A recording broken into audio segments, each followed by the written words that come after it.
Halo teman-teman, selamat datang di channel saya. Pada kesempatan kali ini saya akan membahas materi mengenai etika dan hukum bisnis terkait PKWT, di mana berdasarkan pengalaman saya dalam bekerja di suatu perusahaan dan mungkin beberapa kajian terhadap praktik ketenagakerjaan di Indonesia. Perkenalkan, nama saya Iqbal Maulana Ramadan. Saya mahasiswa dari Universitas Pelita Bangsa, program studi 1 Manajemen, angkatan tahun 2024 maksud saya.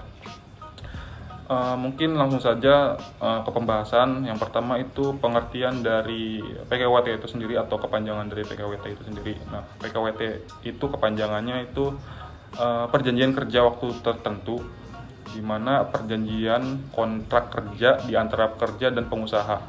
Nah, landasan hukum dari PKWT ini terdapat di Undang-Undang Nomor 13 Tahun 2003 ya, tentang ketenagakerjaan, dan telah diperbarui melalui Undang-Undang Cipta Kerja di Undang-Undang Nomor 11 Tahun 2020 beserta peraturan turunannya seperti PP Nomor 35 Tahun 2021. Nah, dari turunannya itu sendiri langsung aja ya, mungkin lebih mengatur secara detailnya tentang mengenai jenis pekerjaan yang boleh menggunakan PKWT itu seperti apa, lalu durasi dan perpanjangan PKWT itu seperti apa, lalu juga ada kewajiban pembuatan kontrak secara tertulis dan dicatatkan ke Disnaker. Nah, sifat dari PKWT itu sendiri itu yang pertama, saya menyimpulkan ada 3 ya. Yang pertama itu proyek yang sifatnya musiman atau event tahunan, lalu ada proyek jangka pendek, dan kebutuhan mendesak yang sifatnya tidak tetap. Jadi PKWT itu sifatnya secara garis besar mengikat secara sementara gitu ya. Lalu di samping PKWT itu ada PKWTT. Nah, PKWTT itu apa? Secara formal atau legal formal itu sama aja sebenarnya. Cuman PKWT itu kepanjangannya dari perjanjian kerja waktu tidak tertentu. Jadi hubungan kerjanya itu permanen tanpa batas tertentu. Nah, secara landasan hukum kurang lebih sama aja, sama seperti PKWT. Jadi sifat-sifat dari PKWT ini, yang pertama tetap dan terus-menerus, yang kedua ada inti dari operasional perusahaan. Jadi mungkin posisi-posisi di suatu perusahaan atau jabatan di seseorang di suatu perusahaan itu harus menggunakan PKWTT. Jadi agar kontraknya tidak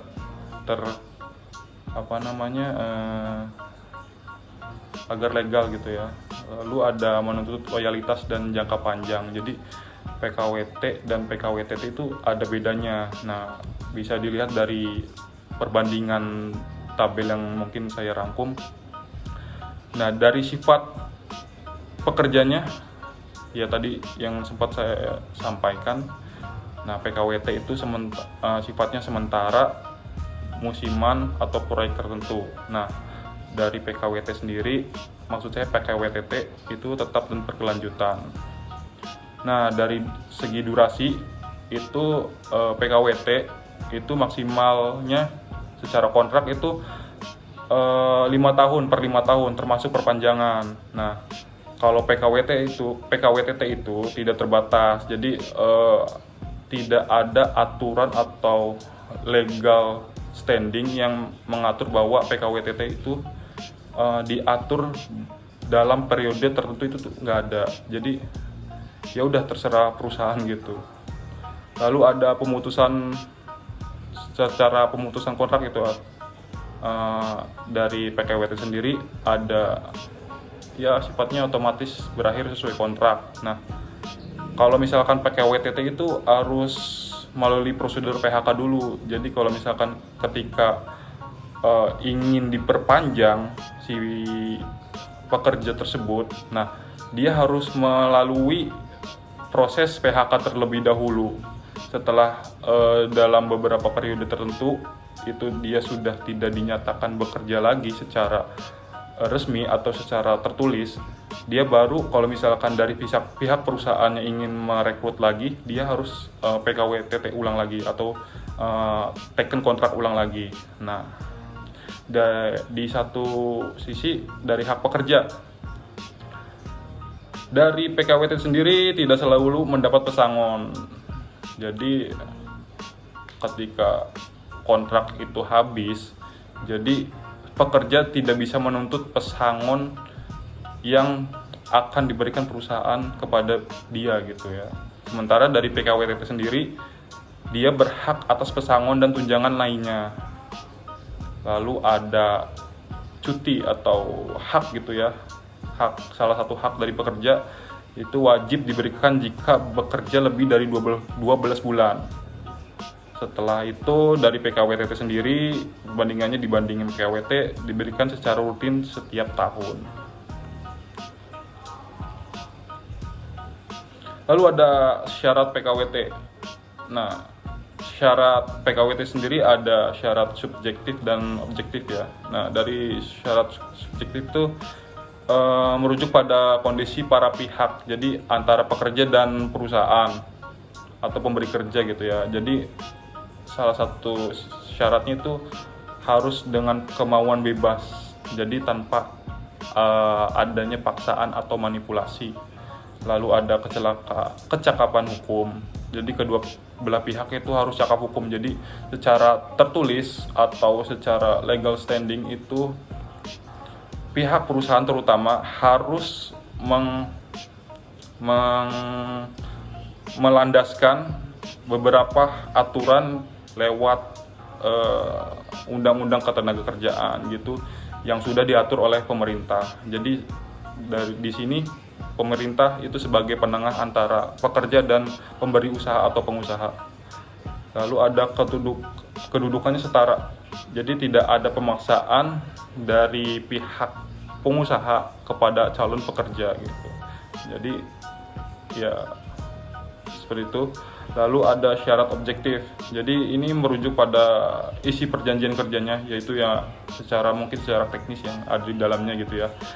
Misalkan jenis pekerjaannya gitu. Jadi kayak misalkan job desk yang akan diterima oleh pekerja itu harus tertulis di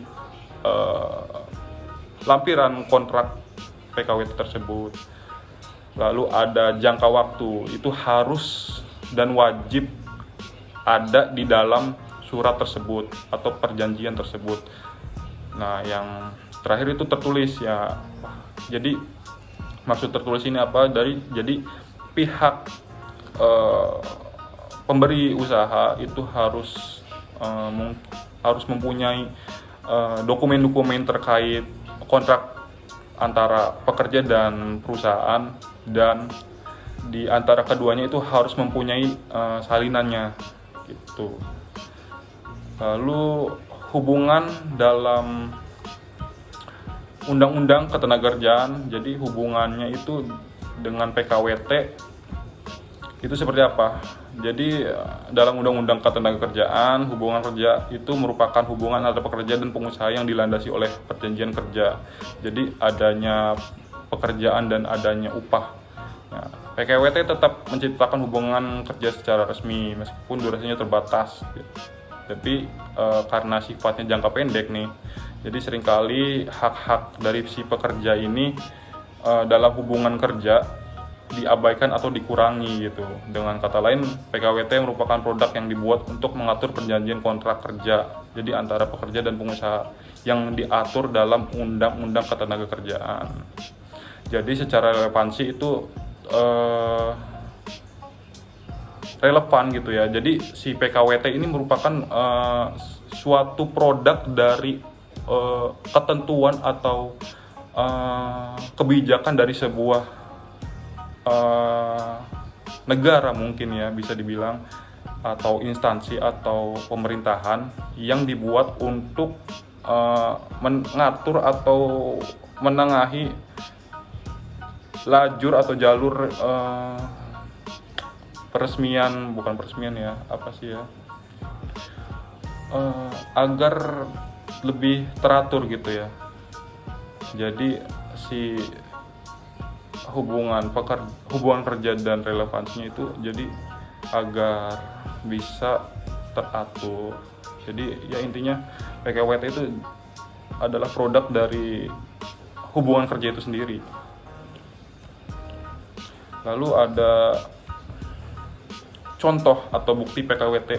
Kebetulan saya mempunyai bukti primary evidence ya. Jadi ini bukti asli yang saya dapatkan di perusahaan di tempat saya bekerja. Ini contoh PKWT yang saya dapatkan ketika saya baru pertama kali bekerja di suatu perusahaan, yaitu ya mungkin di suatu perusahaan trading gitu ya. Bisa dilihat juga perusahaannya, tidak perlu saya sebutkan. Saya bekerja di perusahaan trading itu sampai saat ini, dari pertengahan tahun 2021 maksud saya, sampai sekarang, alhamdulillah. Nah, di dalam surat atau lampiran PKWT tersebut mengandung beberapa syarat gitu ya, atau beberapa hak dan kewajiban yang ditulis oleh pihak perusahaan dan dimengerti oleh pihak pekerja. Jadi ketentuan dan hak dan kewajiban itu harus tertulis di PKWT. Nah, ini di lampiran yang pertama, yang di sebelah paling kiri ini, pertama ada dari pihak pertama dan pihak kedua. Pihak pertama ini dari pihak perusahaan sendiri, dan pihak kedua itu dari pihak pekerja, yaitu saya sendiri. Di pasal berapa ini? Di pasal 1 ya. Di pasal 1 sendiri mengatur tentang jangka waktunya. Nah, kebetulan di jangka waktu awal saya bekerja itu saya dikontrak pertama kali 3 bulan, dan seterusnya sampai kontrak mungkin ketiga baru saya diangkat sebagai karyawan. Lalu ada di poin B itu ada hasil evaluasinya segala macam. Dalam masa PKWT itu pihak kedua jika dirasa masih belum perform di isinya, dengan pertimbangan tertentu pihak pertama bisa memperpanjang PKWT atau sebaliknya, dan seterusnya sampai beberapa pasal. Ini saya sensor gitu ya, yang mengandung sifat rahasia. Di pasal kedua tertulis status pekerjaan dan pemutusan hubungan kerja. Jadi di dalam pasal kedua ini ada pihak kedua yang bersedia tanpa syarat mentaati dan melaksanakan dengan sepenuh hati perintah atasan. Lalu sampai poin C. Lalu di pasal ketiga ada penempatan dan uraian tugas. Jadi penempatannya itu di mana, dan job desk yang saya emban itu seperti apa, itu harus tertulis di PKWT. Lalu ada pasal 4 terkait upah dan tunjangan. Nah, di beberapa poin tersebut harus dicantumkan nominalnya di PKWT tersebut. Jadi kita ketika mendapatkan lampiran PKWT itu harus terdapat jumlah nominal gaji pokok yang kita terima selama kontrak tersebut berjalan. Lalu di pasal 5 sendiri ada mengenai waktu kerja. Jadi jam operasional yang saya alami selama saya bekerja itu diatur di pasal 5. Lalu ada pasal 6 terkait penilaian kinerja. Lalu ada pasal 7 promosi. Pasal 8 terkait tata tertib kerja gitu ya. Sampai mungkin di tanda tangan gitu ya. Jadi pihak pertama dan pihak kedua itu harus menandatangani kontrak perjanjian tersebut. Lalu ada praktik PKWT di Indonesia sendiri. Eh, Menurut saya dalam praktiknya penggunaan PKWT di Indonesia itu belum sepenuhnya etis dan sesuai sesuai hukum gitu ya, yang diatur oleh Undang-Undang Ketenagakerjaan. Jadi banyak perusahaan menggunakan PKWT itu untuk posisi tetap seperti kasir, lalu ada staf admin atau operator produksi, padahal ini melanggar aturan. Jadi seharusnya itu dari posisi pekerjaan itu harusnya PKWTT. Nah, selain itu juga seringkali tidak ada transparansi soal hak cuti gitu ya. Pesangon dan BPJS sendiri itu masih belum bisa didapatkan oleh beberapa pekerja gitu ya. Bahkan dari poin yang saya sampaikan tersebut itu belum sampai ke situ aja, lampirannya aja terkadang tidak dikasih oleh perusahaan gitu ya kepada pekerjanya. Jadi hanya diberitahu secara lisan, tidak ada bukti secara tertulis. Jadi bila ada apabila ada case gitu ya antara pekerja dan pengusaha gitu, kita sebagai pekerja yang misalkan yang condong lebih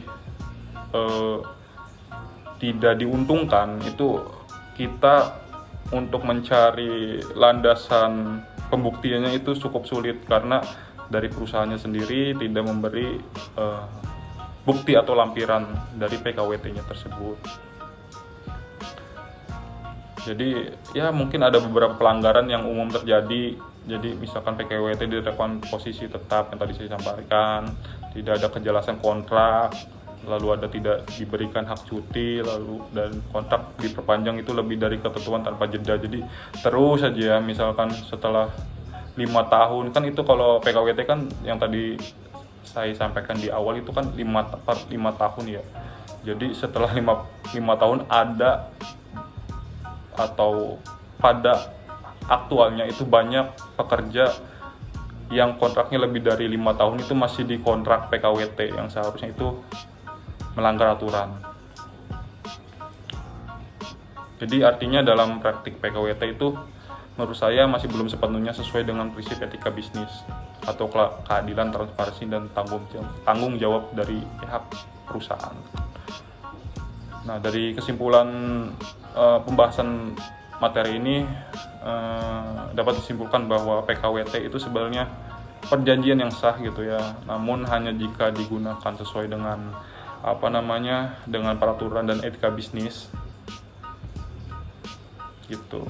Jadi banyak penyimpangan terjadi di lapangan yang menyebabkan mungkin pekerja tidak mendapatkan perlindungan yang layak gitu. Oleh karena itu mungkin dibutuhkan pengawasan hukum dan kesadaran etika dan secara bisnis gitu ya dari perusahaan. Mungkin saran yang saya bisa berikan gitu ya, itu agar perusahaan itu menggunakan PKWT untuk pekerjaan yang benar-benar sementara gitu. Jadi hanya untuk perbantuan atau yang sifatnya sementara, bukan untuk para pekerja yang yang sifatnya itu mempunyai pekerjaan yang stable gitu bakal ke depannya gitu. Jadi yang pekerjaan yang pasti bekerja secara lama gitu. Dari sisi pemerintah juga harus memperkuat pengawasan terhadap pelanggaran ketenagakerjaannya itu sendiri sih.